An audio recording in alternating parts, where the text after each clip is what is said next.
G'day guys, Big V here. We are going to go through our weekly wrap with our Youth League women here, starting with our VYC women, moving to our Youth League 1 and then Youth League 2. Mark, let's get started because there are so many games in VYC. Heaps of games, and what a result to get us started. Ringwood absolutely dismantled Ballarat, 93-50. Yeah, Ava Garthwaite, very, very solid, 20 points with 8 rebounds. A very good win for Ringwood as they hold, I think it's third spot, in the race for finals. Yeah, and a young Ballarat side probably just struggling a little bit. So, but they'll come good. We have faith. Nunawading, a really good, important win for them. 84 against Dandenong 65. Yeah, absolutely. Neve went off. Neve Hancock Wolf with her 23 points to go with her 15 rebounds and 7 assists. Dandenong were a little bit short on players. Georgia Taylor, probably their most dominant, experienced player, being in that 20 state team at the start of the year, which wasn't there. So it did affect them a little bit, especially with scoring. That is big out. Altona 76 defeat Frankston, a surging Frankston. So good by them. A good one again. Alana Bravington coming back from college, making a huge impact here as she did in Youth League 1 last year with 20 points and 15 rebounds. But it was Alicia Scabreras with her 21 and 14 able to get her girls over the line. What a battle that would have been. Those two going head to head. Absolutely. Fantastic. Keilor 68 beat Hume 55, as one would expect.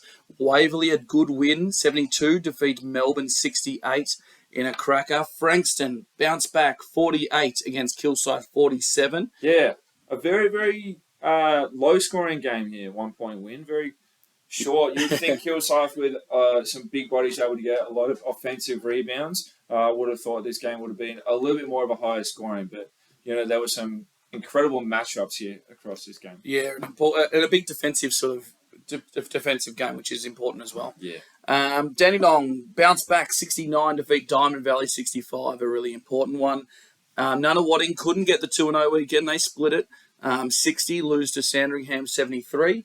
Waverley, an important win for them against Ballarat, 59-48. Bit more competitive today on the Sunday, for Ballarat. Yeah, absolutely. Waverley able to go 2-0 for the weekend. The Iron Keller, again, just incredible double-double machine, able to score at will. She's very loud with her presence on the floor.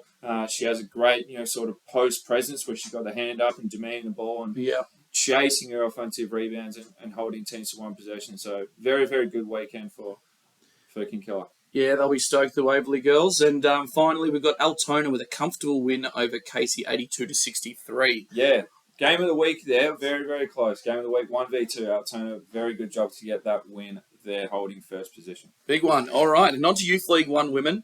We have a Craigieburn, 107, defeating Geelong United, 92. Geelong United probably not having the season they would have liked. Collingwood 69 defeated Warrandyte 60 in a very competitive game. Yeah, we will touch on this because we gapped on it in our senior podcast that Warrandyte's senior women were able to get their first win there, which was very, very impressive. So congratulations to them. That's a huge, huge accomplishment for them. So well done, and apologies for missing that in our previous pod. We got Wyndham 70 defeating McKinnon 64 in what could be a little bit of a finals preview, Ted. Yeah, I believe this might have been our game of the week, I think. Two teams who, are hovering around, third to fifth. I believe Wyndham are sort of up the top end there. McKinnon have had some injuries throughout the year with some girls that are now going to head over to Nationals. So good luck to them. But no, this is going to be a very, very competitive battle, as I think you're right. We might see the two of these either come across each other or verse each other immediately. They'll be thereabouts for sure.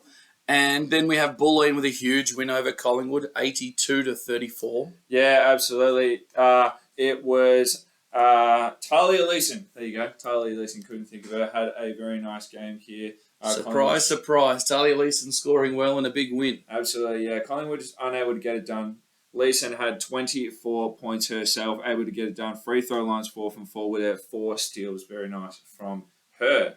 Yep. And then we have Coburg with an important win to get their season sort of back on track a little bit. They had a little bit of a lull there, but to beat Geelong United 111 to 77. Yeah, it was massive. Jackie Tarini came up big here. The 2022 championship winners in Youth League 2 women. It was very, very impressive to see Tarini with her 22 points to go to her 10 rebounds. Tarini is just an energizer bunny, and that sort of energy is absolutely contagious amongst her teammates. That's fantastic.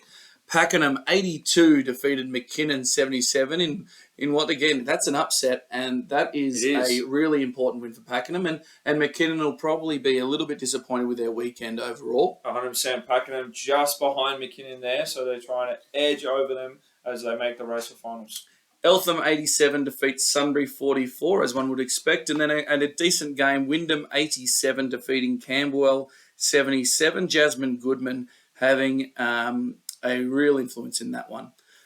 On to our Youth League 2 women, Ted, and we start with Bellarine. A very, very, very narrow win over an emerging Mornington side, 57 to 56. Yeah, absolutely. Haven't seen what unfolded here at the end of the game, so it'll be very interesting to see. I know I'm interested.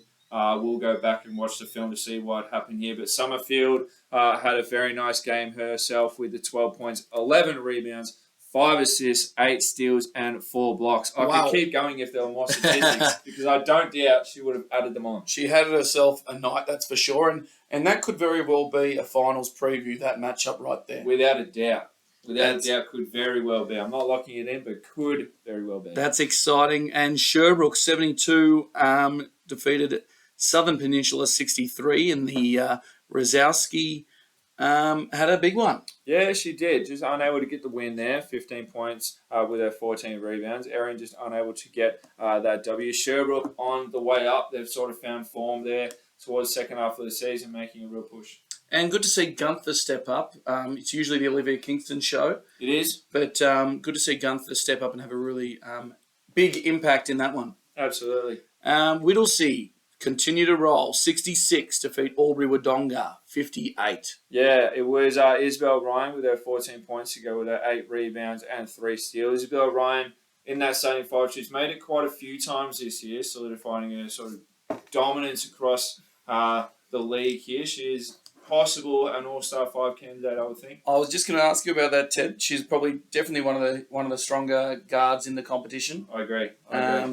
Yeah, she'll be certainly thereabouts. And then we can't actually, this next game, we don't have the accurate statistics just yet. No, we don't. As there was a bit of an error on game day, so we do apologise for that in what would have been an absolute corker of a game. Yeah, look, keep in touch there. We'll get that sorted ASAP, so jump on the website just to have a look at that end result within the next few days. But that'll be all for Mark and myself. We hope you have an amazing week, and we'll see you all very, very soon.